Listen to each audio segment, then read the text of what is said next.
everyone, and welcome to Nighttime BCC. Tonight's guest, award-winning author and future BCC alumni, Wang. Sean's going to be joining us to guide us through the advantages and disadvantages of making post-secondary education free in the U.S. Also, our instigating journalists are going to be covering the fight that they caused at a Walmart parking lot. And the return of everybody's favorite headline segment, Fox or TMZ headline. First, should post-secondary education be free in the U.S.? To help us answer this intriguing question, live from across the pond, it's Wang. Welcome, Sean. Hi, Joti. Thanks for having me. Thanks for coming, Sean. What a crazy year 2021 has been, huh? Definitely, Joti. The Capitol riot, COVID variants, cryptocurrency crash, and Caillou's removal from previous bids. A lot has happened in the past year, but one thing has stayed the same throughout this chaotic year, and that is the ever-rising cost of higher education. All right, let's jump right in. With the cost of college skyrocketing rapidly each year, college is becoming less affordable for low-income students and less accessible for minority groups. Today, it costs over $20,000 just to go to college. And for that price, you could get a fully loaded Toyota Yaris if you wanted to. Sean, what exactly is causing these tuition costs to rise? Well, public colleges and universities used to be primarily funded by state tax revenues, but deep cuts in recent years forced colleges and universities to increase tuition to compensate for declining state funding. And that has made higher education a lot less accessible for students who need degrees to succeed in today's economy. So where does most of this tax money go then? If not the schools?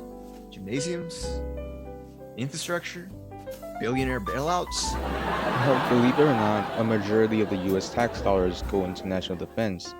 Maybe a small portion of that goes into the GI Bill. I see. Free college at the cost of free will. Sean, so if college in America was free, who would benefit the most from that? Statistically speaking, minority groups would gain the most benefit from this change.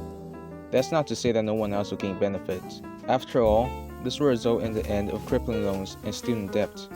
Okay, so essentially what you're saying is if we made college tuition free, there would be no financial burden on the students and everybody would get an equal chance, right? Regardless of race or class. That's what most supporters of tuition-free college think, yes. Hold on, supporters? So there are people that are actually opposed to this, like how people oppose other people that say food slaps. Rightly so, by the way. Sean, can you tell us some reasons why people might be opposed to making college free? Well, if post-secondary education is made completely free, some people believe it will devalue the worth of a college degree. Most employers use college degrees as an indication that someone is a serious candidate, so opponents to tuition-free college argue that there will be no way for them to filter down and set future employees apart. I see. So it can indirectly cause unemployment for people with college degrees. Makes sense. It must be so hard to implement tuition-free college, though. I mean, the only countries that have done it so far are Norway, Germany, Uruguay, Brazil, Greece, France, Malaysia, Morocco. Oh, and Kenya. It's almost 24 countries that have implemented tuition-free college. All jokes aside, though, I'm thinking about going to Germany just to study. I mean, I heard that Germans, Europeans, and non-Europeans can all study undergrad for free. So what's stopping the US from doing the same? Well, only 2% of tax goes to education. To make higher education free in the United States, the government will have to increase taxes on people to subsidize the cost of college, since most expenditures in the federal budget are mandatory. Currently, there are around 20 million college students in the United States. If the government decides to make post-secondary education free, it will cost more than $40 billion alone for current US college students to attend college for free. And it comes with a huge tax increase. That's not gonna make me happy. Lesson learned. Well, whatever the US chooses to do or chooses not to do about education, there's always going to be supporters and opponents to whatever proposal comes up.